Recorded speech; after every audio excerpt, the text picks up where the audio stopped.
In this video, let's prepare for the greatest Warhammer month of them all, October.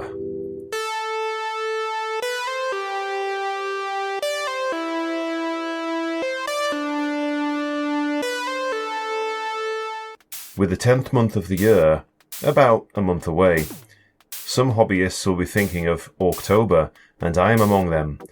I've been collecting orks since about 2011 when I bought the 5th edition starter set Assault on Black Reach.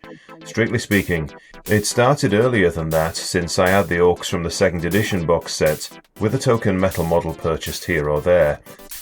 A Bad Moon knob for one if I recall correctly. But this video isn't about my contemporary ork collection. That's for another time.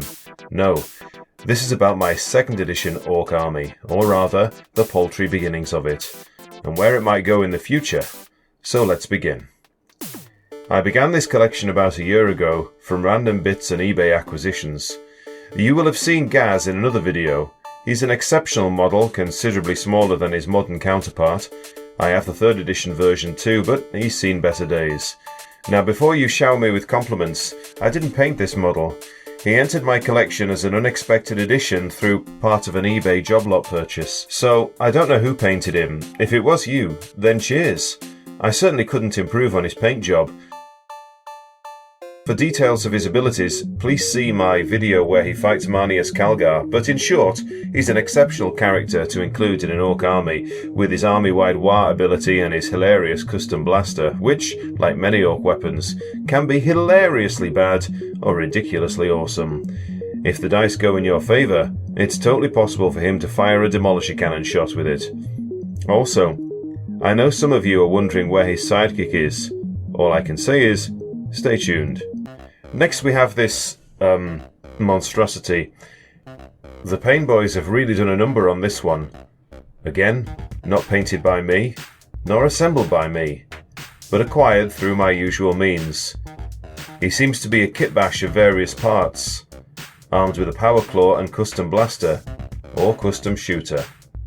Anyway, I suppose I could run him as a mech, or mechaniac, as they said back in the early 90s. Onto a conversion of my own making. I needed a Painboy for a game back in February, and this conversion was the result. In no way is he 2nd edition, but at the start of this project, orks from that era were challenging to find, so I resorted to smashing some parts together and calling them compatible. He combines 3rd edition body and legs with a Stormboy head, since a face mask is a necessity for practicing medicine, if what Painboys do comes under the umbrella of medicine. Anyway, he has an earthy syringe made from a few different parts from my bits box, a knife for surgery and other shenanigans, and finally a rack of ribs, you know, in case an ork needs a transplant. Onto mobs. Here's a small squad of Bad Moons. These use the Rogue Trader plastic model kit RTB13. The variety in this kit was amazing. Bolt guns, bolt pistols, because orks used mainly the same weapons as the Imperium back then, plasma guns, heavy plasma guns, axes, swords, power claws, the lot. And there was plenty of variety in the heads too, including this guy with a prize hair squig, and this chap with awesome eye protection so he doesn't get blinded by the glory of his plasma cannon. Anyway, I love painting these guys, and I have more to get through. I particularly liked painting the flames on the shoulder pads. I added 2 3rd edition boys here to swell their numbers, but I gave them a fantasy head, each wearing a fashionable moon hat. There so should be more of these around. Who doesn't love a moon hat? Now, unlike contemporary 40k, rather than specialise in one clan for your army, you could take a mob from every clan if you liked. Bad Moons, Goths, Death Skulls, Evil Sons, etc. An ork tapas, if you will. So that's what I've begun to do here, and of course, I have some plastic Goths, which are plentiful from being part of the 2nd edition starter set. However, there are a few paint jobs and modifications to show off. There's this guy with his fiery horns, his delicious fiery horns, and of course, the Goth checks, which I painted on every single one. this guy was missing an axe, so I gave him a replacement from a more contemporary set. And then this guy, with a Goliath arm from Necromunda. Again, I can't claim credit for this, but it very well could have been my man Jim, aka Dakawa. You should follow him on Instagram, by the way. I'm going to say it was you anyway. Thanks, Jim. I think minor conversions like this are the cherry on the orc army cake, especially to break up the monotony of identical sculpts such as this. Speaking of variety, I threw in some 3rd edition boys to the Goths as well. For some of them I just chose parts that seemed in keeping with Goths, axes for example. However, with some others I sculpted on the Goth style armour using milliput. That includes the shoulder pads and this cute arse flap they tend to have. It's not the most skillful sculpting, but again it adds variety and ramshackle, which is definitely what I want in my orcs. Now these 5 lads are 3D printed, but I feel their sculpt is quite compatible with the aesthetic of 2nd edition. The set I had printed came with 5 identical torsos, and a range of different weapons including revolver bolt pistols, axes, swords, and also several kinds of head, including this fine chap with a well-groomed Mohican, and this lad, who clearly has a side enterprise because of his amazing teeth. In my army, I feel I could justify using these as knobs, scar boys, or just slightly larger than average boys. Onto the vehicles. We have this war buggy, manned by a Gorkamorka orc. This is entirely scratch built from various parts, including sprues and random bits of plastic. The wheels are totally not aligned, which real life mechanics might hate, but I don't care, and I doubt my orcs do either. It's armed with a multi-melter, which I pinned in place so it can be replaced at a later date with a different weapon if I fancy. But I do like the idea of a very fast anti-tank menace whizzing around the battlefield. Here's 2 Warbikers, the plastic models from the mid-90s. It still baffles me how small the riders are. Granted, all orcs from this time were on the small side, but these are almost Gretchen-sized. Maybe they are young orcs. You know, the only ones too daft to ride those things, but not daft enough to be Stormboys. And I know I could replace them with larger models, but they're fine really. At the time, their weapons were actually autocannons, not Daka guns. That name was one that came with later editions. They didn't have a base originally either. The one you see here is a resin base which I added. Bikers tended to be evil sons, hence the sculpted iconography between the handlebars. To clarify, the codex stated they could be taken as a support choice, which would be individual bikes or an evil sons mob, which could be upgraded to be mounted on bikes. So, 2 bikes isn't much, but it's a start. I need more. More! Continuing with the mechanised portion of the army, we have a Scorcher. Back in the day, these came with a trailer to store the Promethium fuel. But this model is missing that trailer, so I just balanced a fuel barrel on the back. Of course, it's painted red because, as we all know, red ones go faster. Since this thing carries a heavy flamer, it gets the massive template, which ruins light infantry.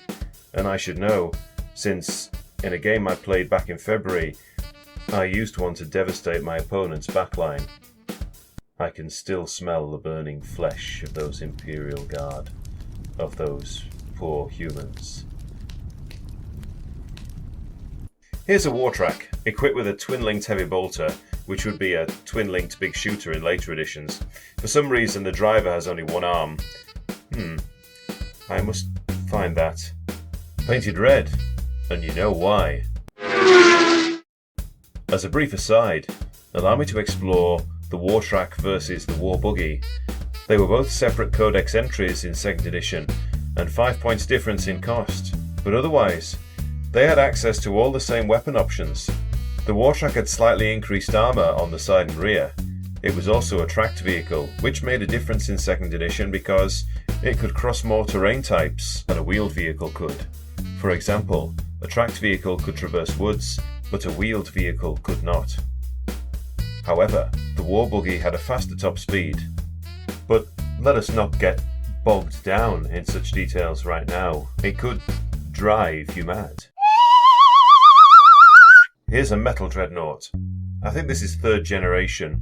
There were different models for 2nd edition and Rogue Trader, and of course, there was the totally game legal cardboard Dreadnought. But this one was a 3rd edition release, I believe, and came with a big shooter and Scorcher, or heavy bolter and heavy flamer in old currency. I posed it waving its claws in the air since I like some of my miniatures to be disgruntled. I feel he is shouting at some pesky teenagers that foiled his plans. He also reminds me of the silhouette of the Dreadnought that inhabited the background of the 3rd edition Space Marine Codex cover. Anyway, I still use this model with my army in 10th edition sometimes. I certainly used him in 9th in a few games. Now here's a labour of love, a looted Lehman Russ tank. Orks were able to take Imperial vehicles as allies back then if they A. included a mob of Blood Axe boys and B. were painted in orky colours. So I painted this red and added some glyphs. The turret is from the Battle Wagon kit and the cannon is a jet from the Dakajet kit. The other weapons are also from newer kits, but they represent a las cannon and a heavy bolter according to the 2nd edition rules. I added a few orks and grots to add flavour to the tank. For example, here's the driver at the front, the tank commander on top, this chap, this dude who looks like he's up to no good, and this Forge World grot shouting down a pipe. Details need to be added on this though.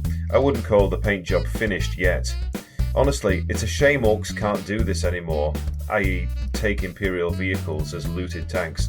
I know you could use it as a gun wagon maybe, but it was just nice to have official rules for this in the Codex. This is part of my rant that newer editions of 40k are far more bland than they used to be, but hey, I can play any edition I want if I can find like-minded souls. So that's what I have assembled and painted. But what is a collection without a pile of shame to go with it? Or as I like to call it, a pile of opportunity in the wings. So here's what I have that needs to be assembled and or painted. First, there's this massive bag of 2nd edition Goth boys and grots.